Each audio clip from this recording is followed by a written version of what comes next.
So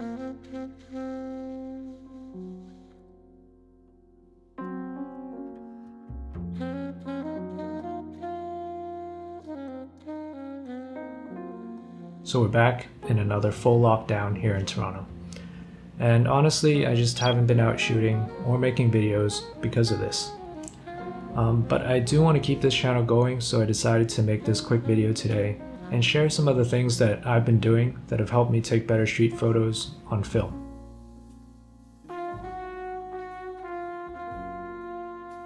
I've kind of been going on this digital detox for the past month or so, where I'm only shooting street photography on film. And these are things that I'm practicing every time I'm out shooting, and so far it's been giving me some pretty consistent results. Thought I'd share them with you today, and hopefully it'll help you take some better photos the next time you're out. Alright, let's get into it.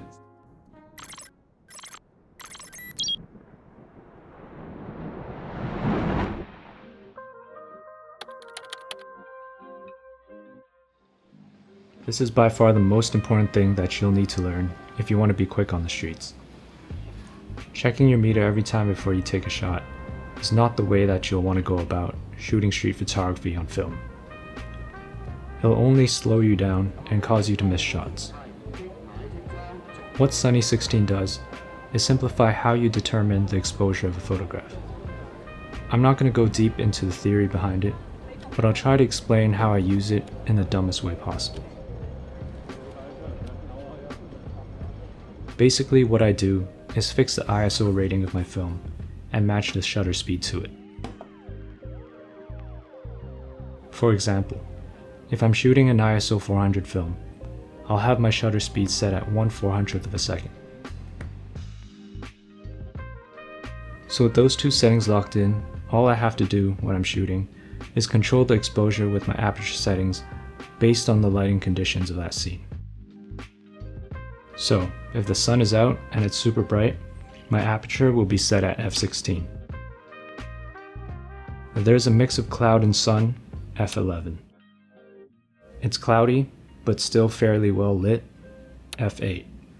When it's really cloudy, and if you're under a shaded area, then f5.6 or f4. This way of exposing completely changed the way I shoot.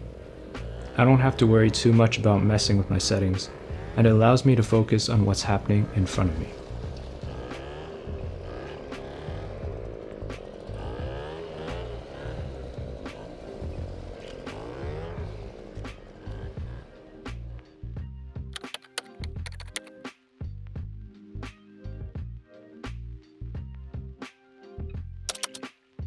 This one is real simple. I never shoot film at box speed. Most films deal with overexposure quite well, and some of them actually need more light in order to get good results. So what I do is I'll rate the ISO at a lower speed when I'm shooting, and then have the rolls developed at box speed.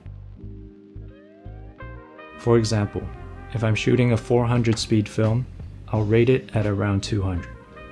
An 800 film, maybe around 400, and with a 100 speed film, I'll rate it around 50.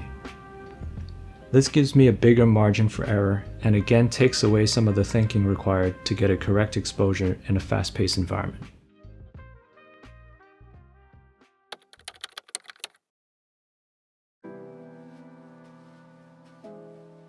It's easy to get tempted to try different film stocks when you first get into shooting film.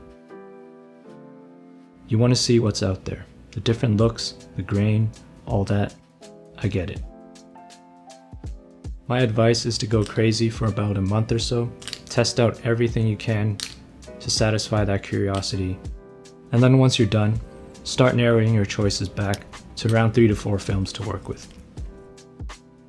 You need to spend a lot of time with the film stock to truly understand what it can do, the way it handles exposure, how it comes out in a scan, or how you post-process it.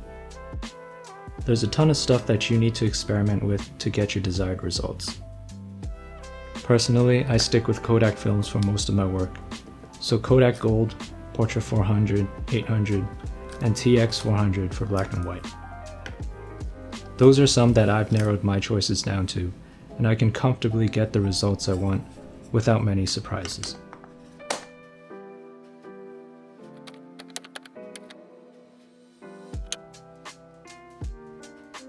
My goal when I'm shooting street photography on film is to make my camera as close to a disposable camera as possible.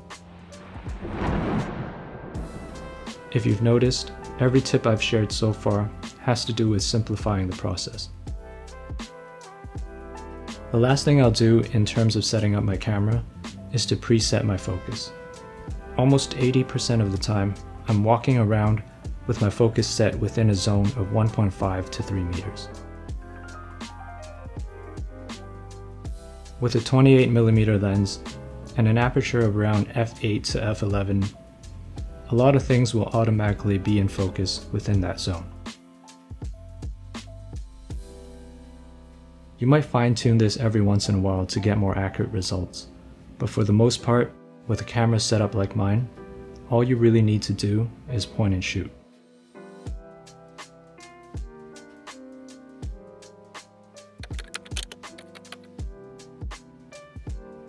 Now, I don't know about you, but with the cost of film these days, I find myself always hesitating and thinking twice about whether or not a shot is worth it.